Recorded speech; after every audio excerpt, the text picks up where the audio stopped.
Bienvenue dans Manager l'Odyssée, votre rendez-vous hebdomadaire sur Be Smart for Change, un tête-à-tête de 28 minutes en immersion dans le quotidien d'un manager. Devenir un bon manager ne s'improvise pas. Aujourd'hui, j'ai le plaisir d'accueillir Tonton Karim, fondateur de l'agence Find Your Way, une agence de conseil RH qui aide les entreprises à recruter et accompagne les étudiants dans leur insertion professionnelle.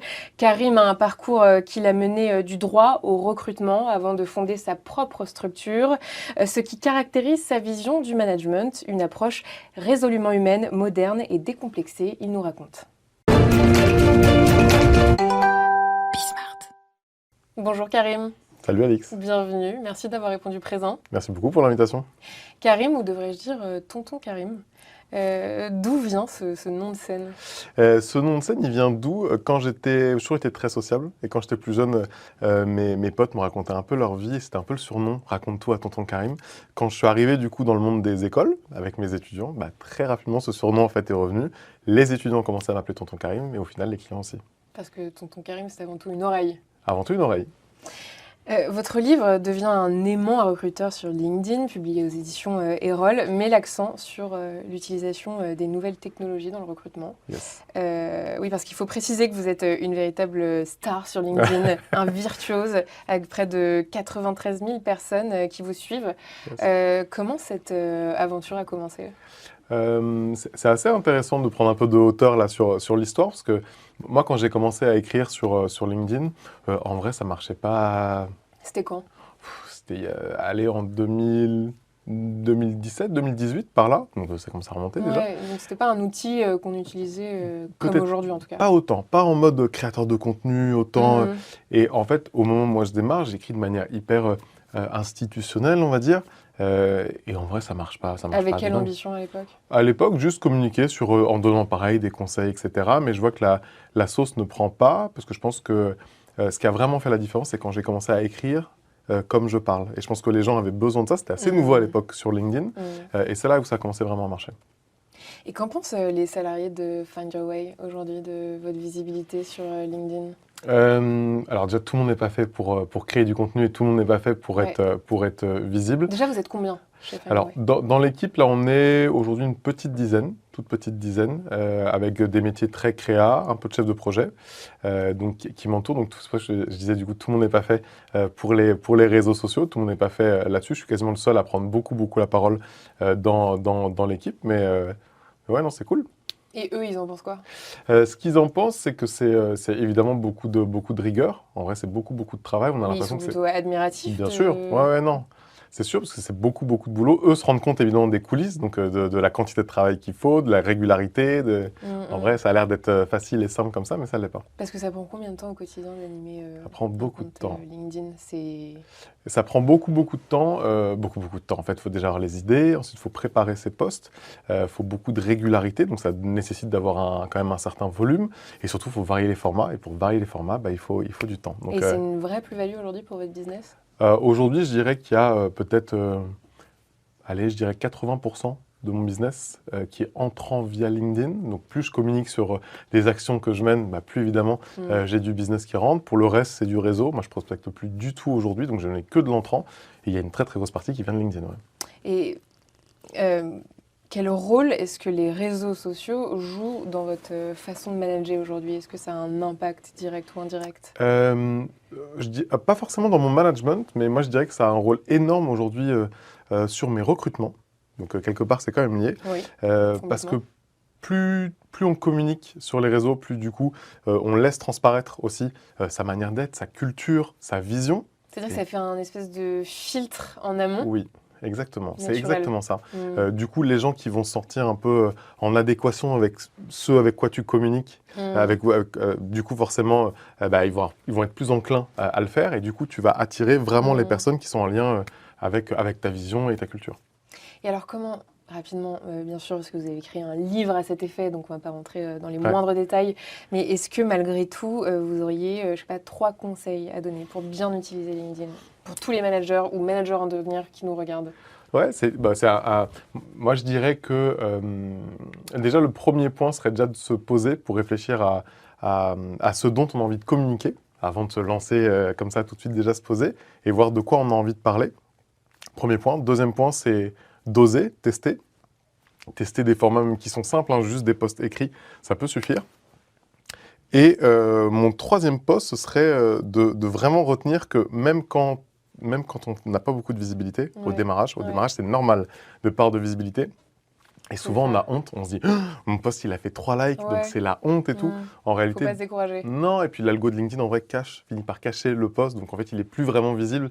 C'est pas genre la honte, le post a fait 3 Ouais. likes, on le voit plus en fait. Ouais. Donc vraiment, Donc faut c'est oser. aussi la régularité qui compte. Oui, beaucoup. Et quand vous dites qu'il faut réfléchir à ce qu'on va poster, Oui. faut être guidé par quoi à ce moment-là? Je pense qu'il faut surtout être guidé par son soi. En gros, vraiment, ses valeurs, ce qui vous fait Faut pas être vibrer. stratégique tellement. Bah, au début, moi, je pense qu'il faut vraiment essayer de communiquer en étant réellement soi-même. Pour moi, l'authenticité ici, elle est hyper importante et je pense qu'elle est vraiment gage de réussite sur ce type de réseaux sociaux parce qu'on est beaucoup aujourd'hui à communiquer, beaucoup, on est très nombreux à créer du contenu Oui. et je pense ce qui fait la C'est un différence peu aujourd'hui. l'overdose en vrai. En vrai, moi, quand j'ai démarré, c'était génial, hein, parce que moi, quand j'ai démarré, il n'y avait pas grand monde, Ouais. c'était très cool. On Là, voyait que tonton Karim. peut-être que c'est peut-être ça qui a fait au final que ça Ce que je veux marchait. dire aujourd'hui, c'est l'abondance Ah de bah oui, posts oui, oui. inspirationnels Complètement. en tout genre. En tout genre, qui en plus c'est Donc faut parfois quand un même. peu, en plus lissé parfois un peu à l'IA, un peu à ChatGPT, on le sent, hein. Donc c'est pour ça Et que vous en servez alors? Soyez honnête. honnêtement, alors oui, mais alors aujourd'hui, Mais dans quelle mesure? mais Juste pour vous justement, corriger? parfois pour me donner des idées Ok. de contenu, mais pour être Donc parfaitement là, il y a un honnête, risque d'avoir le même contenu que tout le monde, puisque tout le monde doit le faire. moi en gros, je vais vraiment m'en servir en mode file-moi des idées de contenu que je pourrais faire, mais à aujourd'hui, j'ai jamais publié un contenu que m'a fait ChatGPT. Parce que quand je dis du coup que vraiment, Quel, quoi? ouais, mais c'est surtout que moi j'écris vraiment en mode moi, c'est-à-dire Oui, très oui, oui, d'accord. oralisé. Donc ChatGPT pourrait pas faire un Donc c'est truc. plus pour s'inspirer. Ouais, que parfois je suis en panne d'inspiration, ou tu vois, je me dis bah, de quoi je pourrais parler, il va me donner des idées et puis ça va impulser un truc, quoi. Il n'y a pas un risque à force de poster aussi souvent, de perdre en authenticité? Moi je trouve que non. Parce que déjà, il y a un truc, c'est que je ne me force pas à poster juste pour poster. Je poste que quand j'ai besoin ou que j'ai vraiment quelque chose à raconter. Si j'ai rien à raconter, je poste rien. Donc je suis pas Donc déjà. c'est peut-être ce qui vous diffère d'un influenceur plus Peut-être. traditionnel qui, pour le coup, je pense, Ouais, bon, a un planning de poste. si les gens qui me suivent étaient là, ils diraient bon, peut-être t'abuses un peu, parce qu'en vrai, je pense que je poste au moins 3 ou 4 fois par semaine, mais je connais moi des créateurs de contenu Ouais, qui c'est postent pas délirant, tous hein. les Moi, je jours. pensais que vous Non. alliez dire 3 fois par jour. Ah non, non, non, non, non, non, non, non, non, au max du max 5 fois dans la semaine, mais pas plus. Ce qui est déjà énorme, en vrai. Pour revenir sur votre parcours, je le disais, Yes. vous avez donc été juriste Yes. pour passer au recrutement. Yes. Comment ça s'est fait? Ça s'est fait. Ma mère, elle avait très envie que je fasse des études de droit. Et moi, j'aime beaucoup ma maman. Donc, du coup, je l'ai écoutée. J'ai fait une fac de droit et j'ai fini par intégrer d'abord un tout petit cabinet en droit des étrangers. Et je finis dans un très, très gros cabinet en droit des affaires. Et évidemment, quand tu as fait des études de droit et tout, c'est un peu le Saint Graal. On est vraiment dans un très, très gros cabinet. Et c'est très cool et j'apprends beaucoup. Mais j'ai vu assez vite, hein. Je le sens assez vite, qu'en vrai, je ne suis pas vraiment à ma place. Et au bout de quelques années, je tiens quand même, hein, je tiens quelques années. Au bout de quelques années, je décide de m'en aller. Et c'est une rencontre au réseau qui fait que je me lance dans le monde du recrutement complètement par hasard. Je n'ai jamais fait d'études dans les RH, jamais fait d'études dans le recrutement, mais j'ai tout de suite senti que c'était ma place. Pourquoi? Qu'est-ce qui vous a attiré? Ça va paraître un peu bateau, mais en vrai, c'est vraiment ce côté humain. J'ai vraiment senti, en gros, quand j'étais en cabinet d'avocat, on parlait vachement d'enjeux financiers, c'était ça, hein. Et d'arriver côté recrutement, même si, in fine, c'est des enjeux business qui sont derrière, bah, le recrutement, ça reste humain. Qu'on le veuille ou non, que ça a l'air d'être bisounours ou pas, mais ça reste des enjeux humains. Et recruter des gens, c'est hyper stratégique, mais en vrai, c'est hyper compliqué. Les garder, encore plus compliqué. Et je me suis passionné en gros par le sujet. Après quelques années en cabinet de recrutement, parce que du coup j'ai fait mes premières Passion armes. recrutement. Ouais, C'est complètement inédit. c'est complètement inédit, c'est très rare en vrai. C'est très rare, Alix, pour être très honnête, mais ouais, j'ai tout de suite senti moi que c'était ma Et donc vibe. là, vous quittez ce cabinet d'avocat. Ouais, je quitte du coup le cabinet, donc je passe quelques années en cabinet de recrutement. Je finis directeur des opérations, c'est super bien. Et l'envie, du coup, me vient de créer ma structure. Et je me souviens, je m'étais dit, quand moi j'ai fait des études de droit, personne n'est venu m'aider. Et quelque part dans mon business à moi, j'avais vraiment envie d'avoir une offre pour les étudiants, pour les accompagner eux, pour les aider eux. Et pour le coup, comme moi, je viens d'une famille qui n'est pas forcément très aisée, moi, j'avais pas beaucoup de sous-sous quand j'étais à la fac, je voulais vraiment que mon offre, en gros, les étudiants n'aient rien à payer. C'est pour ça qu'aujourd'hui, c'est les écoles qui payent, mais ce n'est pas les étudiants. Très important. Et vous aimez qu'on dise de vous que vous avez un parcours atypique? Honnêtement, Est-ce que vous trouvez d'abord que vous avez un parcours atypique? Et je oui, sais bien pas. sûr, soyez honnête. Mais je sais pas. En fait, j'ai l'impression qu'on l'utilise beaucoup aujourd'hui, ce mot Un atypique. peu à travers. Et j'ai surtout l'impression qu'avant, il y a quelques années, à l'époque de nos parents, de nos gros-parents, on avait, vous savez, un parcours qui était très lisse. On démarre dans une entreprise et puis on reste dans cette entreprise toute sa vie presque. Aujourd'hui, on bouge beaucoup plus. On le voit, les gens ont envie de changement, envie de mouvement. On parle de plus en plus de reconversion, d'évolution professionnelle. Alors, du coup, je me dis, est-ce que c'est vraiment, en vrai, atypique de passer du droit au RH? Bon, je sais pas, peut-être. Le travail, selon vous, doit forcément avoir un sens profond pour celui qui l'exerce? Super question, ça. À titre personnel, pour moi, dans ma vie, le travail a un rôle qui est hyper important. Enfin, vraiment, aujourd'hui, j'ai trop de chance, j'adore ma vie. J'adore ce que je fais au quotidien. Mon quotidien, il m'anime, je rencontre des gens incroyables. Tout est dans la réponse, vous dites « j'adore ma vie » parce que vous adorez votre travail. Oui, ouais. En fait. Ouais. Mais je pense que, c'est là où je voulais en venir, moi, c'est le cas pour moi. Mais je suis persuadé que ça ne doit pas être le cas pour tout le monde et c'est pas grave, c'est OK de ne pas trouver un job passion. Pour moi, c'est aussi OK d'avoir un job qui va peut-être te tenir, je dis n'importe quoi, de 9h à 17h. Et quand tu quittes ton travail, tu as une passion de dingue qui va t'animer. Et ça, pour moi, c'est aussi magnifique. Où on trouve effectivement une passion de dingue dans son quotidien au travail, ou peut-être que la passion, elle est ailleurs. Et ça, en tant que recruteur, vous l'intégrez? Oui. Vous exigez pas ça des jeunes que vous accueillez, d'avoir cette passion Non. Non, moi, ce qui est très important pour moi, c'est la culture qu'on va avoir en interne, la culture d'entreprise, le sens qu'on a. Aujourd'hui, Find Your Way, c'est dépoussiérer le monde du recrutement, c'est essayer de favoriser une meilleure égalité des chances, du coup.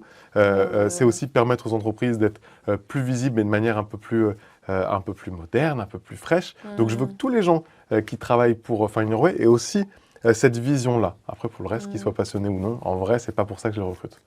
Vous mentionnez souvent dans vos interventions le rôle déterminant des rencontres dans votre parcours. Quelle rencontre vous a le plus marqué et vous a aidé à trouver votre voie? Est-ce que vous avez un ou des mentors? Ouais, j'en ai un, quelqu'un qui est devenu très proche aujourd'hui, Jérémy Gautret, fondateur du cabinet de recrutement Jumi Spin et Yota. Et en fait, moi, je l'ai rencontré à un moment de ma carrière où il m'a beaucoup aiguillé, il m'a beaucoup donné de conseils. Et quand je me suis lancé, c'est un moment qui est un peu charnière, c'est toujours un moment qui est un peu difficile. Il a été de très, très bons conseils. On est très proches aujourd'hui, c'est devenu un de mes meilleurs amis. Et c'est quelqu'un qui a été... quelqu'un à qui vous référez quand vous doutez, par exemple? Ouais, dès que j'ai un sujet, moi, je prends mon téléphone, je l'appelle et je demande son avis, savoir un peu ce que lui en pense. Il est un peu plus âgé que moi, il a aussi un peu plus de maturité d'un point de vue pro dans ce domaine-là. Donc, c'est quelqu'un à qui je me réfère beaucoup. Dans quelle mesure ce que vous avez vécu en cabinet d'avocat a-t-il influencé, défini votre façon de manager aujourd'hui? Pareil, si je suis très honnête, oui, c'est le but. C'est le but, et ben on continue. En cabinet d'avocat, moi, c'était une très très grosse structure. On parle du coup d'un cabinet anglo-saxon, donc quand même avec du monde. En termes de management, j'avoue que c'était pas incroyable. C'était pas incroyable parce que c'est un secteur où il y a énormément de pression aussi. Et cette pression finit par retomber en cascade. Plutôt très verticale. Ouais, plutôt très verticale. Et en fait, c'est pas quelque chose que j'ai très très bien vécu moi en cabinet. Et je pense que d'ailleurs, si on me posait la question à des gens, du coup j'ai fait plusieurs cabinets, j'ai un cercle qui est assez intéressant côté juridique. C'est quelque chose qui revient souvent. Dès qu'on parle de gros cabinets, cette espèce de management un peu difficile, pressurisant, etc. Donc j'espère que dans le secteur ça changera. Mais moi, quand de mon côté j'ai dû manager des gens, je pense que j'ai vraiment essayé de faire en sorte de faire tout l'inverse. Et justement, comment vous faites pour faire différemment? Moi, pour être très honnête, je suis vraiment très, très, très à l'écoute. C'est un truc qui, pour moi, est super important. Ce côté feedback, de te poser la question au quotidien, de comment toi tu te sens, de comment tu ressens les choses, de comment je peux faire pour améliorer. Moi, on a une réunion par semaine, ok? Et je veux justement que on puisse se dire les choses. S'il y a un truc qui est trop cool, bah, c'est canon. Mais ces trucs qui vont pas, évidemment, faut me le dire pour qu'on puisse rectifier les choses, alléger, adoucir, etc., etc. Mm. On n'est pas dans le monde des bisounours parce que le but c'est de faire du business, mais je veux que les gens se Mm. sentent bien au quotidien avec moi. Et quand vous dites dépoussiérer le recrutement, ça veut dire quoi exactement? Bah, ça veut dire que en 2025, on a encore des annonces qui sont des pavés, qui sont des parpaings et qui sont à rallonge et qui sont hyper ennuyeux. On a encore des process de recrutement avec des 8, 10 étapes. On a encore même des entretiens d'embauche qui sont hyper descendants, hyper poussiéreux. Et surtout, même en termes d'attractivité, j'ai encore plein de boîtes qui communiquent en mode on est leader sur notre marché. Ouais. Bon, évidemment, ça change beaucoup, beaucoup. Aujourd'hui, moi, je vois plein de mes clients, je bosse avec beaucoup d'entreprises du CAC 40, mais même aussi des startups, des scale-up, etc. Ça change, ça bouge. On a vraiment conscience aujourd'hui d'à quel point le recrutement a changé, d'à quel point les candidats, leurs besoins, leurs envies, bah, elles ont évolué, les collaborateurs aussi. Et donc, évidemment, il faut s'adapter à tout ça. Et donc, est-ce qu'il y a, bon, c'est un peu, mais grossièrement, est-ce qu'il y a une bonne méthode de recrutement? Je vais toujours redire la même chose, mais pour moi, elle doit vraiment être axée sur les gens, avant tout, même si Donc, un peu plus effectivement... à l'américaine, peut-être. Peut-être un Sur peu la plus... motivation, sur Ouais, la personnalité. ouais. Ouais, c'est bien, on avance un peu aussi là-dessus, on le sent, hein, le côté personnalité, le côté soft skills, justement, dont on parle beaucoup ces dernières années. On l'intègre de plus en plus quand même au process de recrutement. Bon, on n'y est pas encore complètement en France, on est encore très axé sur la formation, sur le diplôme. On est aussi très axé encore sur l'expérience. Tu n'as pas la bonne expérience au bon endroit, ça avance pas. Donc, c'est pour ça. quoi, c'est une spécificité française selon vous? Le côté formation, diplôme et tout, ouais, vraiment. Avoir le Ouais. parfait diplôme. Ouais. Le parfait diplôme avec la parfaite Mm. expérience. Si du coup tu as fait autre chose à côté, ça ne Ouais. fonctionne plus. Gérer une petite structure, c'est aussi faire face à une multitude de défis. Oui. Quels ont été les choix les plus difficiles que vous avez eu à faire en tant que manager? Je réfléchis. Bon, il n'y en a peut-être pas eu, remarque. Les choix Pas les encore. Ouais, pour l'instant, j'ai envie de dire que ça roule, mais évidemment, il y a des moments qui sont durs. Si, il y a quand même un truc que je peux vous faire remonter sur le sujet, c'est moi j'ai de la chance d'avoir beaucoup de business entrant. Enfin, il y a beaucoup de demandes clients, donc on ne chôme pas chez Find Your Way. Et il y a quand même un moment qui est un peu charnière. Moi, je parle de recrutement, mais du coup, j'ai dû le vivre aussi moi de mon côté, de devoir prendre le temps de recruter, mais t'as pas le temps parce que du coup, tu es déjà Ouais, c'est ça. inondé de boulot. Le cordonnier mal chaussé, quoi. Et ça, c'est dur. Ouais, vraiment. Ça, c'est dur parce que du coup, tu... Bah, c'est vrai que du coup, on s'imagine que vous êtes parfait en recrutement. Bah, le truc, c'est que moi, je sais recruter, je sais ce que je dois chercher, je sais comment le faire et tout. Mais je suis Une comme question tout de le temps. monde. Exactement. Quand j'ai plus de temps, quand du Mm. coup, ça devient trop Grosse tendu. problématique pour les managers de manière Ouais. générale, quel qu'il soit. Ouais, le temps.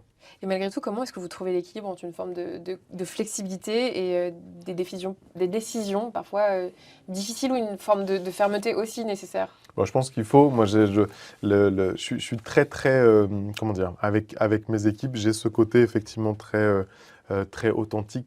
Moi, j'aime ce côté très décomplexé, pas justement vertical, où on se parle tous, tout le monde est un peu. C'est-à-dire que c'est sans limite? Moi, je préfère que tout le monde me dise, enfin, qu'on se raconte, qu'on se dise les choses. J'aime vraiment pas cette espèce de retenue et je préfère me dire que tout est très équilibré, qu'on est tous un peu au même statut. Évidemment, moi, je prends des décisions. Gommer complètement l'ego du chef, quoi. Ouais, mais je pense que de toute façon, je pense que c'est pas positif. Moi, j'essaie d'amener les gens à évoluer avec moi. Je veux que tout le monde monte en compétences, que les gens soient heureux dans le quotidien. Et ça veut dire du coup avoir une vraie stratégie, une vraie vision. Là, aujourd'hui, moi, j'ai une vision de ce que je veux que soit Find Your Way sur les prochaines années. J'essaie d'embarquer les gens avec moi, mais c'est pas en leur donnant des ordres, en étant hyper rigide que tu fais avancer une équipe. Donc, Enfin, je trouve. donc vous acceptez qu'on vous parle de la même façon Oui. que vous vous adressez à vos collaborateurs? Je pense que pour pouvoir, même en tant que manager, évoluer, il faut accepter du coup et la critique et la remise en question. Alors évidemment, il ne faut pas non plus abuser, mais je pense qu'il faut avoir une certaine écoute et une certaine remise en question pour que du coup ça puisse Et vous avancer. avez le temps d'écouter? Oui. En tout cas, je Pas le regarde temps de recruter, mais le temps d'écouter. une fois par semaine. En fait, vous j'ai au écoutez moins- tellement que vous recrutez. Peut-être aussi, peut-être c'est ça le problème. Non, mais au moins une Comment, fois non, par mais je veux dire, semaine. ça se passe comment? C'est un peu aléatoire, c'est au feeling? Ou est-ce que c'est des temps dédiés Moi, je, consacrés moi dans je, la semaine? je tiens vraiment à ce truc dont je vous ai parlé il y a quelques minutes, cette réunion hebdomadaire, quoi qu'il arrive, même si on est là de boulot et qu'on n'a pas le temps, elle doit être maintenue. Elle ne doit jamais sauter, cette réunion. Donc, une fois dans la semaine, si Ouais. tu as des choses à me faire... Si Où t'as des chacun choses- fait un état des lieux de où il Voilà. en est dans son travail, Où qu'est-ce il qu'il en est, ressent. exactement. Où est-ce que tu en es? Est-ce que ça roule? Est-ce que Et tu as alors, des c'est-à-dire qu'au difficultés? sortir de cette réunion, on repart forcément avec des solutions ou au moins on s'est déchargé Au moins, on et... s'est déchargé, c'est dit. Puis, ça laisse du Mais je coup veux un dire, peu de après, temps. tonton Karim, il prend les choses à bras-le-corps ou... J'essaie évidemment de trouver des solutions. Moi, je suis très impliqué, mais encore une fois, parce que je suis très passionné, donc je suis très impliqué dans ce que je fais. Et mon téléphone, je suis toujours joignable. Donc, si quelqu'un a besoin de moi, je suis là. Les attentes des collaborateurs, notamment des jeunes, évoluent et vite. Oui. Que vous disent-ils aujourd'hui sur ce qu'ils attendent d'un manager? Je pense qu'on attend vachement ça, le courage aujourd'hui du manager, dans le sens où si on demande des choses, je pense qu'il faut être capable de les appliquer déjà nous-mêmes. Je pense qu'il faut être capable d'embarquer ses équipes de donner du sens, de donner une vision. Je pense que ça, c'est vraiment des choses clés aujourd'hui. Là, on voit que les attentes des collaborateurs évoluent. On n'a jamais autant parlé de sens qu'aujourd'hui. On n'a jamais autant parlé de flexibilité qu'aujourd'hui. Et je pense qu'on attend aussi ça du manager en ce moment. C'est une oreille attentive à l'écoute et capable d'être flexible sur justement ces fameux besoins. Et quelles sont les qualités les plus importantes qu'un manager dépoussiéré devrait avoir? C'est donc seulement l'écoute? Ouais, pour moi, c'est l'écoute, c'est le courage, c'est le courage de prendre des décisions qui ne sont pas toujours faciles, mais qu'il faut savoir prendre pour, du coup, le Pour le bien-être de l'équipe. collectif. Ouais. L'exemplarité, enfin, être exemplaire, tu peux pas demander à tes équipes de faire des trucs que toi, tu fais pas au final, où tu n'es pas capable de montrer l'exemple sur Et un ça, truc que tu vous as y demandé. arrivez? Bon, je fais mon maximum pour. Ouais. Je dis pas que je suis parfait, hein, mais je fais vraiment mon maximum pour. Jamais je reproche quelque chose à quelqu'un si moi, de mon côté, je suis pas exemplaire sur le sujet. Et comment est-ce qu'on instaure un climat de confiance? Je pense que ça prend du temps déjà. Ce qui fait que ça prend du temps, c'est qu'on parle ici d'humain. Manager, c'est de l'humain. Et du coup, on n'a pas tous il y a une histoire de caractère, une histoire de. Enfin, tout le monde n'est pas enclin à communiquer aussi de la même manière. Donc, je pense qu'il faut être un peu patient, laisser un peu les clés à tout le monde, laisser le temps à tout le monde de s'adapter. Et si déjà on fait ça, c'est déjà très bien.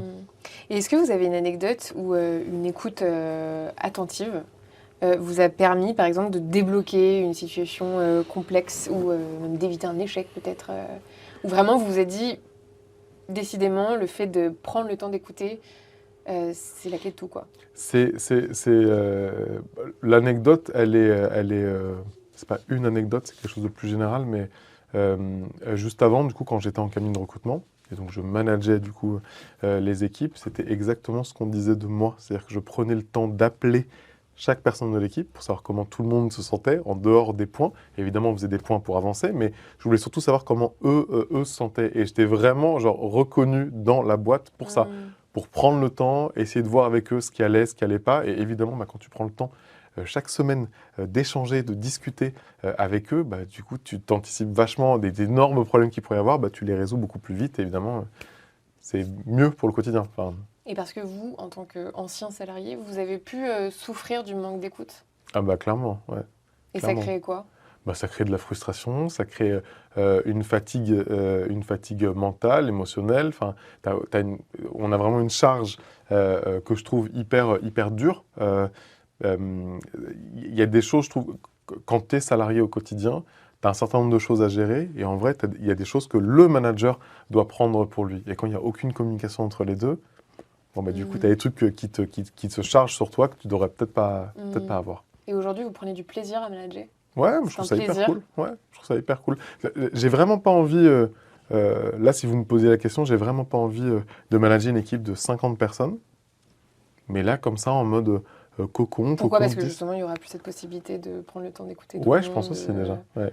Ça change en fait la dimension de l'entreprise. Et puis, ça n'a jamais été quelque chose que moi j'ai voulu. Peut-être que ça évoluera évidemment dans le temps, mais là, je suis hyper content du quotidien qu'on a, des projets qu'on a et qu'on gère ensemble sous un prisme du coup de 10 personnes. Peut-être qu'un jour on passera à plus. Vous recrutez là en ce moment? Ça grossit? Ouais. Vous cherchez des profils? Ouais. Très bien. Beaucoup avec, parce que des fois on me pose la question, moi je mets jamais d'annonce. Je mets Ok. jamais d'annonce. Je recrute exclusivement avec 2 canaux. Le premier, c'est LinkedIn. D'accord, donc c'est une annonce du coup. C'est pas une annonce, parce que du coup, je ne poste pas quelque chose. Je vais fouiller un petit peu Ah sur d'accord, LinkedIn. Ouais, directement. ouais, je Très regarde un bien. peu ce qui se passe, qui communique, qui fait quoi. Ah donc il faut communiquer. Attention, si on veut plaire à Tonton Karim, il faut Si communiquer. on ne communique pas, les copains, c'est compliqué. Donc il faut être Euh, présent sur LinkedIn quoi. oui, ou sur d'autres réseaux sociaux. J'ai recruté par exemple sur Insta, D'accord, très sur bien. Instagram. Donc comme quoi, Donc ça ou c'est-à-dire sinon, que les 10 salariés sont très présents sur les réseaux sociaux chez Find Your Way. en grande C'est un partie, ouais. incontournable. Ouais, en grande partie. Pourquoi? En vrai, j'ai vraiment 2 canaux. Ouais, Sur les métiers qui sont très créatifs, oui, je considère que c'est important du coup d'être sur les réseaux sociaux parce que c'est exactement ce qu'on va faire dans le quotidien et du coup, ça fait déjà partie de ton c'est expertise, quoi de les ce que je métiers recherche. créatifs chez vous? C'est du vidéaste, Hmm. réal, cadreur, photographe. Donc, on est sur des métiers pour de la création de contenu qui sont quand même très liés créa.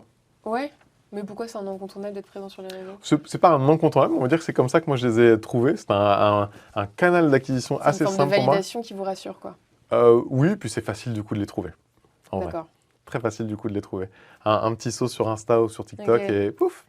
Donc ça c'était deux façons de recruter. Première du coup, ça va être les réseaux sociaux. Le Mhm. deuxième, c'est un de mes plus gros canaux, c'est le réseau. Hmm. Comment est-ce que vous arrivez à concilier votre double rôle de manager et d'entrepreneur? Mais c'est pas toujours facile, hein, Non. c'est pas toujours facile. Il y a ce côté, On comme on demande a dit, conseil à son mentor. mais ouais, on demande conseil à son mentor, c'est un peu comment lui il fait au quotidien. Non, en vrai, c'est un job de tous les jours, c'est un job à temps plein qui prend Hmm. beaucoup d'énergie Hmm. pour, encore une fois, prendre les meilleures décisions possibles pour Mm. son entreprise, mais aussi pour prendre les meilleures décisions possibles pour ses collaborateurs. Et on se rapproche déjà de la fin, mais j'aimerais quand même vous poser une question sur l'inclusion et l'égalité des chances, qui sont Ouais. deux sujets qui vous tiennent à cœur. Beaucoup. Dans quelle mesure est-ce que vous favorisez ça dans votre recrutement? Comment ça Euh, transparaît chez Find Your Way? Ouais, j'essaie de pas m'attacher du tout. On parlait tout à l'heure de formation, on parlait tout à l'heure d'expérience. Moi, je vais plus favoriser le savoir-être, je vais favoriser ton envie, ta capacité à apprendre, ton envie d'apprendre. J'ai des gens que j'ai recrutés chez moi, j'avais jamais vu leur CV. On a juste échangé un peu, j'ai vu ce que eux étaient capables de faire et pour moi, ça me suffit. Ça me suffit, pas besoin de savoir plus. Merci beaucoup. Merci, Alix. Merci, Tonton Karim, d'avoir répondu présent. Je rappelle que vous êtes le fondateur de l'agence Find Your Way. Et moi, je vous dis à la semaine prochaine pour un nouvel épisode de Manager l'Odyssée.